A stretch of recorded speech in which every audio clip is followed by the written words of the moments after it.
Pourquoi les incendies deviennent-ils de plus en plus incontrôlables? Chaque été, les mêmes images reviennent. Des forêts en flammes, des villages évacués, des pompiers qui luttent jour et nuit, et des milliers d'hectares réduits en cendres. Pourtant, une question se pose. Pourquoi ces incendies semblent-ils aujourd'hui plus violents et plus difficiles à maîtriser qu'autrefois? Pour comprendre, il faut remonter au tout début de l'histoire. Contrairement à ce que l'on pourrait croire, un incendie de forêt ne commence pas forcément par un acte criminel. Il peut suffire d'un impact de foudre, d'un barbecue mal éteint, d'un mégot jeté par la fenêtre d'une voiture, ou encore d'un outil qui produit une simple étincelle. Le départ de feu est souvent minuscule. Pendant quelques minutes, il est parfois si discret qu'il pourrait être éteint avec un simple seau d'eau. Mais lorsque les conditions sont réunies, cette petite flamme devient rapidement incontrôlable. La première raison est la sécheresse. Lorsqu'il ne pleut presque plus pendant plusieurs semaines, les herbes jaunissent, les broussailles sèchent et les arbres perdent une partie de leur humidité. Toute la végétation devient alors un immense réservoir de combustible. Le moindre feu trouve de quoi se nourrir et gagne rapidement en puissance.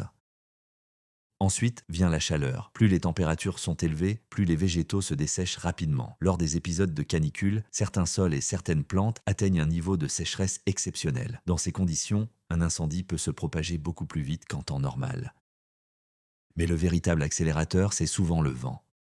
Le vent apporte en permanence de l'oxygène aux flammes, ce qui les rend plus intenses. Il pousse également le feu dans une direction précise et surtout, il transporte des braises parfois à plusieurs centaines de mètres. Ces braises tombent plus loin, allument de nouveaux foyers, puis ces foyers en créent d'autres. C'est ce phénomène qui donne parfois l'impression que le feu saute des routes, des rivières ou même des pare-feux. Le relief joue également un rôle essentiel. En montagne, le feu monte naturellement vers les sommets. Les flammes chauffent la végétation située au-dessus d'elle avant même de l'atteindre. Résultat, les arbres peuvent s'enflammer beaucoup plus rapidement que sur un terrain plat. C'est pourquoi les incendies dans les zones montagneuses sont particulièrement difficiles à combattre. À cela s'ajoute un autre phénomène moins connu, certains arbres sont naturellement très inflammables. Les pins, par exemple, contiennent de la résine, une substance extrêmement combustible. Lorsqu'ils brûlent, ils peuvent produire des flammes impressionnantes et projeter des morceaux enflammés à grande distance. Face à un incendie de cette ampleur, les pompiers disposent de moyens considérables. Des centaines de femmes et d'hommes peuvent être mobilisés, accompagnés de camions spécialisés, d'hélicoptères et d'avions bombardiers d'eau. Pourtant, malgré tous ces moyens, il arrive que le feu continue de progresser. Parce qu'un avion ne peut pas éteindre un incendie à lui seul. Les largages d'eau servent surtout à ralentir la progression des flammes et à protéger certaines zones sensibles.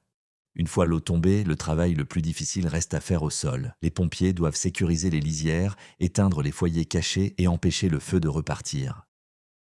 Et parfois, les conditions deviennent tellement dangereuses que la priorité change complètement. Au lieu d'essayer d'arrêter immédiatement les flammes, les secours concentrent leurs efforts sur la protection des habitants, des maisons et des infrastructures. Cela peut sembler surprenant, mais sauver des vies passe toujours avant la préservation de la forêt.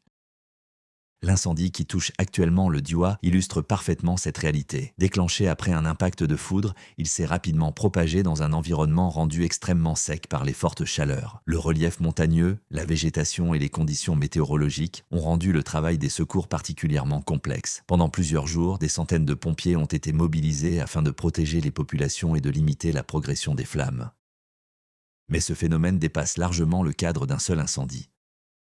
Depuis plusieurs années, les scientifiques observent une augmentation du risque de feux de forêt dans de nombreuses régions d'Europe. Les périodes de sécheresse deviennent plus longues, les épisodes de chaleur plus fréquents et certaines zones autrefois peu exposées commencent elles aussi à être touchées.